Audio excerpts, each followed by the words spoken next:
Marc Faber joins us via telephone. He's on this program a lot with Neil on a number of other programs as well. And if you've listened to Dr. Faber over the years, you know that at times he can be rather pessimistic. He writes the gloom, boom, and doom report. So there there's some doom sometimes, but sometimes we're getting ready for a boom. So is it gloom? Is it boom? Is it doom? It's always good to talk to you. What is your takeaway on all of this? It's a dramatic day politically and economically. So what's your take on it? Well, first of all, I do not think that it's as dramatic as the market reaction has been. Mm-hmm. It's just been that the market participants believed that to stay in the EU would be favorable and to leave would be unfavorable. When in fact, I am from Switzerland. My mother's family is directly descendant from the national hero. In the 13th century, we fought the Habsburg Empire to be free and not to have foreign judges, foreign laws, and not to pay taxes to foreign overlords. And this is precisely what the EU does with all the countries. They want to impose courts of justice, taxes, regulations, new laws, and most of which inhibit economic growth.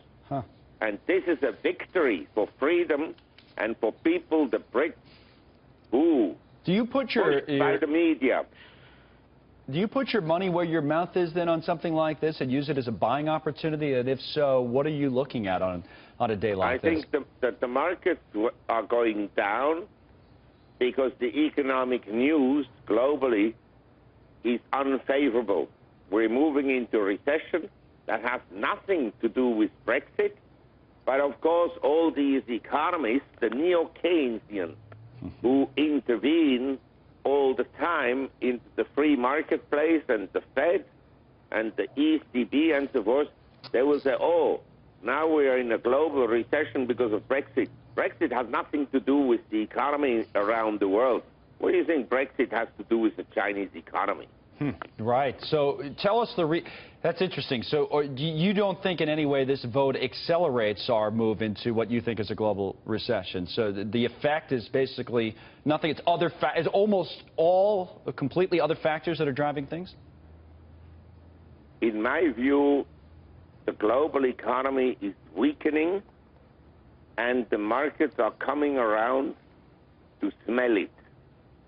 And the talk has all been how about the global economy will recover in 2016, about capital spending picking up and so forth.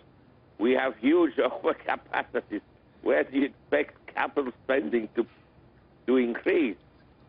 Mm-hmm. So my sense is Brexit will be the perfect excuse for central banks around the world that, as we have seen this morning and as was announced by the Fed, coordinate the monetary policies to print even more money.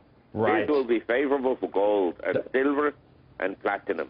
That's it. So gold, silver, the metals. Okay, that makes sense. And we always enjoy having you on, and that's a unique, as always, point of view from you. Marc Faber joining us. Thank you very much for having me on your program. You're very welcome.